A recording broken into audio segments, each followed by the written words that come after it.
আমার ভাই বোনেরা, আজকে দেখুন আমি দেশি কই রান্না করব। এই যে ফুলকপি দিয়েছি, টমেটো দিয়েছি, এখানে নতুন আলু দিয়েছি। হায় রে ভাই বোনেরা, আলুর যে দাম! এই আলু কি খাওয়া যায়? বেশি আলু দেনি, অল্পই দিয়েছি। এই যে আমি এখন পরিমাণ মতো এই যে লবণ দিব। দেখুন, এই যে একটু আমি ঝাল বেশি খাই, তো একটু ঝাল বেশি করে দিই আমি।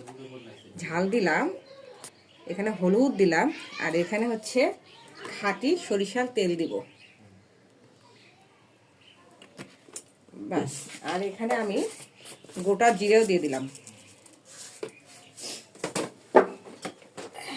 আরও দিব গোটা গরম মশলা।